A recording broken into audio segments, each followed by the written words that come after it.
Everyone says that teenage years are supposed to be like the best years of your life.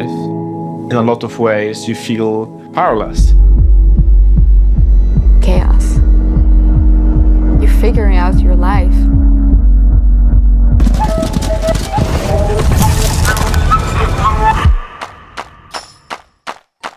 We are so glad to see you here, students. We are a small school, but we have had students from all over the world. Swim! We live now in a modern world. Things are going quite fast, but we still have the same brain as we had 10,000 years ago. This year, we really hope that we can wake up your Stone Age brain.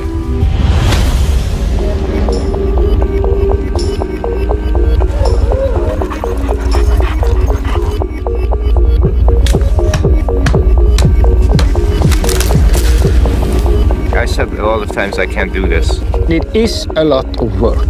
There's no way out of that. The dogs teach us to be more human, maybe more patient. Just being with the dogs makes you so happy and you don't feel lonely.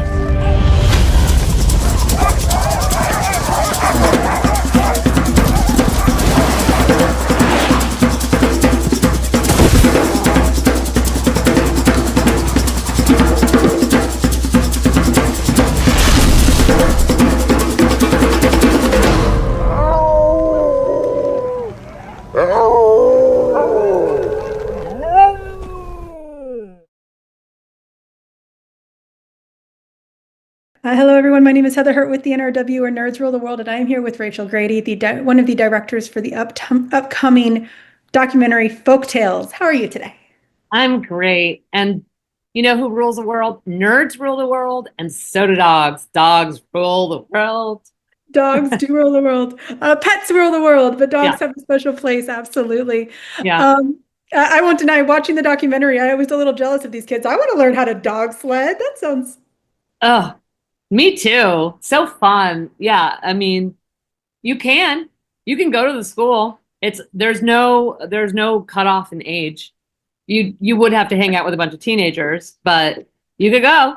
It might be a little creepy at this point, but let's actually talk about this school. So why make a documentary about these folk high schools? What makes them shine to you? Yeah. Well, so just learning about them a little bit, I was intrigued because they've been around since the 1800s, and there are hundreds of them throughout Scandinavia.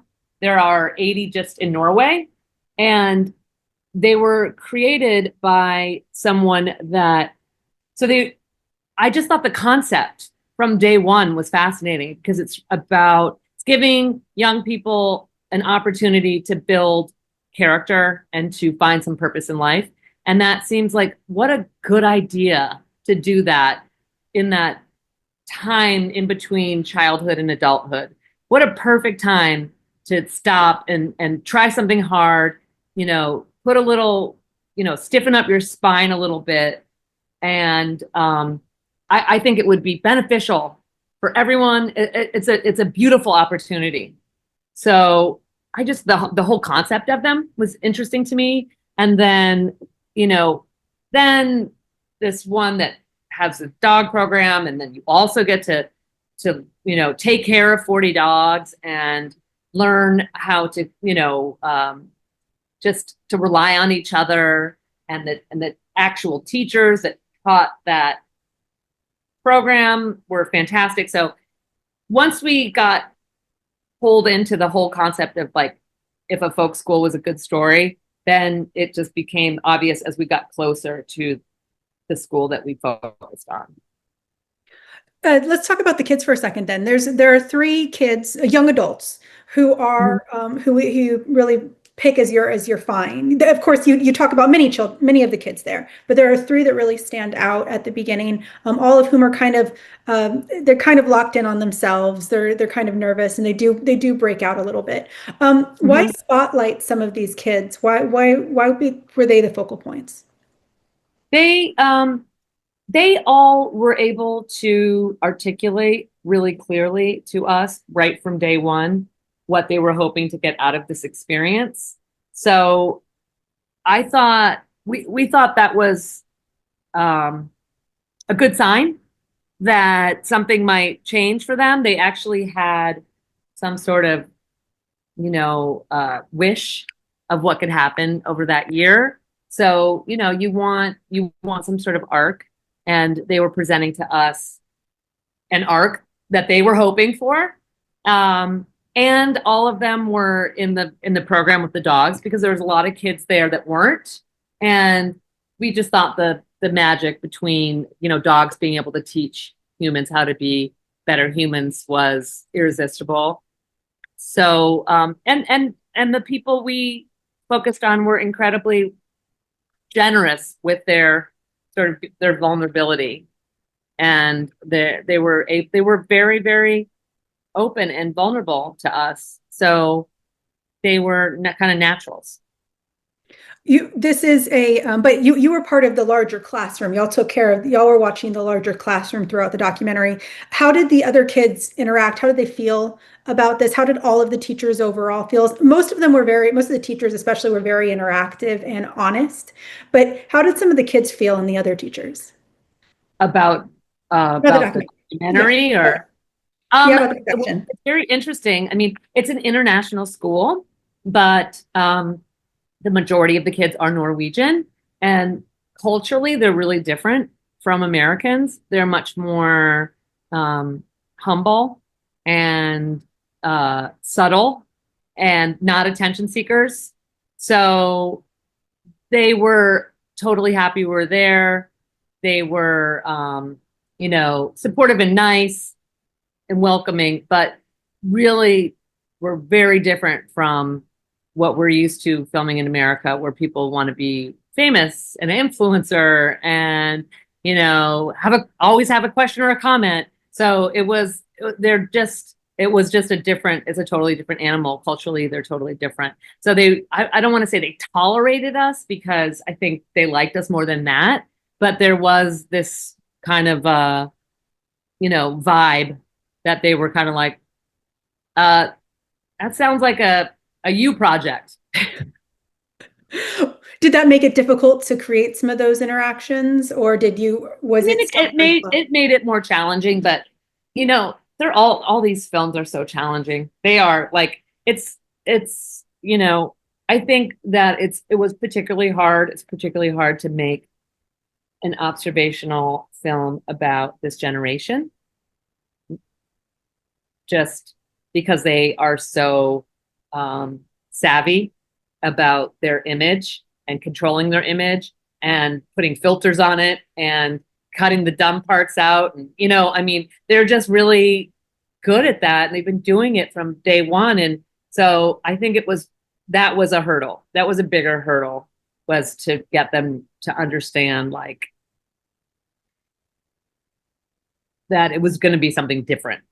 What we were doing is different. Within that production period, a lot of documentaries, I've talked to many a documentarian, these can take decades to put together sometimes. What was the length of time? Y'all had a school year. What was the length of time that y'all had to pre-produce, produce, and your post? This was the most compressed timeline that we've ever had on any film, which is ironic because it was also the most technically difficult and hardest production we've ever had. So it just worked out that way. We got access, we got the funding, the school started. We had to edit early because a lot of it was in Norwegian. So we needed to translate and begin that process much earlier than we would have. Typically, we probably started editing, 3 or 4 months before we typically would, because we needed to understand exactly what people were saying. We often got the gist, but there's nuance that we needed to have translated, etc. So we started developing it in March of 2023, and we premiered the film in January of 2025. Wow. So we've never, and it usually is like 2.5 to 3 years is average. And this one was less than 2 years. That is a lot.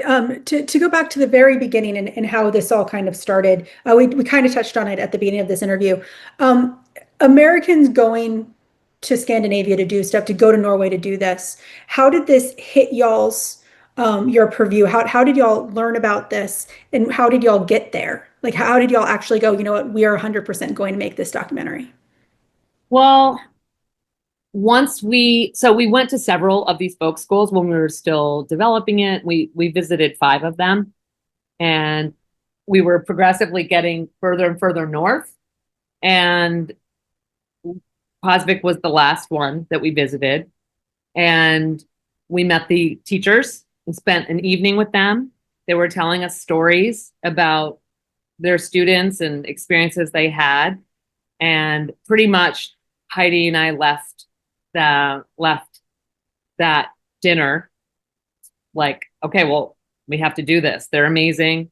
What they do is amazing. What they do is magic. This place is magical. The dogs are magical. We're going to roll the dice. We're going to go and convince someone to finance it. And I think just on sheer will, we made that happen. They financed it, and we were on our way. But so it was just, within 24 hours of being in this place, we were like, there's something here. There is magic here. That is absolutely beautiful. Thank you, Rachel, so much for your time today. Folktales opens in New York on July 25th, and then Los Angeles and other cities on August 1st. Sorry, my notes got all mixed up there. It's on July 25th in New York and August 1st in Los Angeles and other cities. Thank you so much for your time, and you have a wonderful day. You too. Bye, Heather.